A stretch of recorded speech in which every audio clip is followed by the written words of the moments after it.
Cruise drugs case में शाहरुख खान के बेटे आर्यन की थोड़ी देर में होगी जेल से रिहाई। रिलीज ऑर्डर वक्त पर नहीं पहुंचने की वजह से जेल में ही बितानी पड़ी रात। बेटे आर्यन की रिहाई के लिए आर्थर रोड जेल पहुंचे शाहरुख खान। मन्नत से शाहरुख के साथ निकला गाड़ियों का काफिला। आर्थर रोड के बाहर सुरक्षा बढ़ाई गई। आर्थर रोड जेल के सूत्रों के मुताबिक आर्यन को सुबह 9 बजे के बाद कभी भी रिहा किया जा सकता है। दूसरे कैदियों के रिलीज ऑर्डर की वजह से लग सकता है थोड़ा समय। आर्यन के स्वागत के लिए शाहरुख के बंगले मन्नत में जोरदार तैयारियां। पूरे घर को रोशनी से सजाया गया। आर्यन को शर्तों के साथ बॉम्बे हाईकोर्ट से मिली है जमानत। इन्हें हर शुक्रवार एनसीबी दफ्तर में हाजिरी लगानी होगी। विदेश जाने के लिए कोर्ट से परमिशन भी लेना होगा।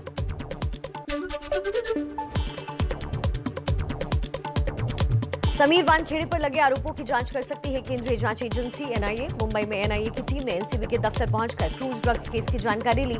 अभी एनसीबी का विजिलेंस विभाग कर रहा है जांच। इटली दौरे के दूसरे दिन आज G20 की शिखर बैठक में शामिल होंगे पीएम मोदी। वेटिकन सिटी जाकर पोप फ्रांसिस से मुलाकात करेंगे। कोरोना काल के बाद इटली के रोम में G20 का पहला शिखर सम्मेलन हो रहा है। इसमें कोरोना महामारी से उबरने, वैश्विक अर्थव्यवस्था को मजबूत करने और जलवायु परिवर्तन से निपटने के उपायों पर चर्चा होगी। रोम में आज प्रधानमंत्री मोदी जापान, इंडोनेशिया और सिंगापुर के पीएम से भी मुलाकात करेंगे। द्विपक्षीय संबंधों को मजबूत करने पर चर्चा की जाएगी। रोम में इंडियन कम्युनिटी ने प्रधानमंत्री मोदी का जोरदार स्वागत किया। इटली के पीएम मारियो ड्रावी से भी मिले मोदी। बातचीत में अफगानिस्तान का मुद्दा उठाया। देश के 13 राज्यों की 3 लोकसभा और 29 विधानसभा सीटों पर उपचुनाव के लिए वोटिंग अभी जारी। ज्यादातर सीटों पर बीजेपी और कांग्रेस में सीधी टक्कर। मंगलवार को आएंगे नतीजे। यूपी के बाद आज उत्तराखंड दौरे पर गृह मंत्री अमित शाह देहरादून के बन्नू स्कूल मैदान में जनसभा को संबोधित कर बीजेपी के प्रचार अभियान की शुरुआत करेंगे। हरिद्वार जाने का भी कार्यक्रम। राहुल गांधी भी आज प्रचार के लिए पहुंचेंगे गोवा। मछुआरों और खदान मजदूरों से मुलाकात करेंगे। गोवा में अगले साल विधानसभा चुनाव है। 2 दिन के ब्रेक के बाद लगातार चौथे दिन पेट्रोल डीजल के दाम फिर बढ़े। पेट्रोल डीजल 35 पैसे महंगा हुआ। दिल्ली में पेट्रोल 108 रुपए 99 पैसे तो डीजल 97 रुपए 72 पैसे हुआ। करीब 11 महीने बाद दिल्ली के गाजीपुर और टीकरी बॉर्डर से पुलिस ने हटाई बैरिकेडिंग। किसानों ने कहा पुलिस ने 10 फीट का इमरजेंसी रास्ता कहकर 40 फीट का रास्ता खोला।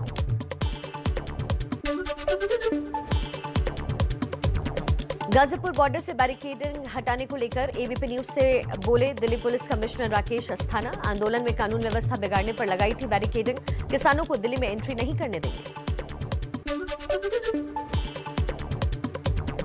देश में बीते 24 घंटे में कोरोना के 805 मरीजों की मौत हुई है।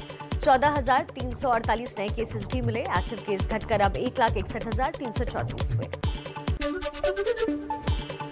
भारत ने 105 करोड़ वैक्सीनेशन के आंकड़े को पार किया। 8 दिन में लगे 5 करोड़ कोरोना के टीके। वैक्सीनेशन में खराब प्रदर्शन वाले जिलों में अगले महीने से हर घर दस्तक अभियान शुरू होगा।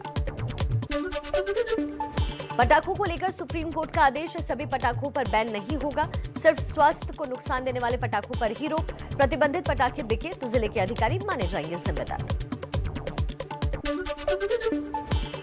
दिल्ली में यमुना किनारे छठ पूजा मनाने की इजाजत नहीं। समिति छठ घाटों पर ही कोविड प्रोटोकॉल के तहत सार्वजनिक तौर पर पूजा होगी। डीडीएमए ने जारी की गाइडलाइंस। दिल्ली में छठ पूजा पर जारी सियासी बवाल। बीजेपी सांसद मनोज तिवारी ने केजरीवाल को हिंदू विरोधी बताया। आपने डीडीएमए के आदेश वापस लेने की मांग की।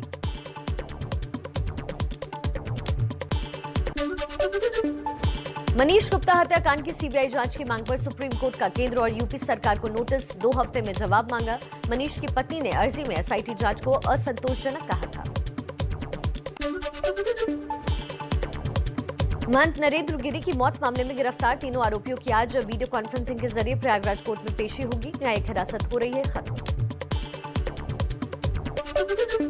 यूपी और एमपी में वांटेड गौरी यादव का यूपी के चित्रकूट में एनकाउंटर। यूपी में 5 लाख और एमपी में 50,000 का था इनाम। AK-47 सेमी ऑटोमेटिक राइफल समेत कुछ और हथियार जब्त किए गए। नई दिल्ली रेलवे स्टेशन पर बम विस्फोट की घटना से निपटने के लिए सुरक्षा एजेंसियों की mock drill, police, GRP, RPF और एनडीआरएफ के जवानों ने अभ्यास किया।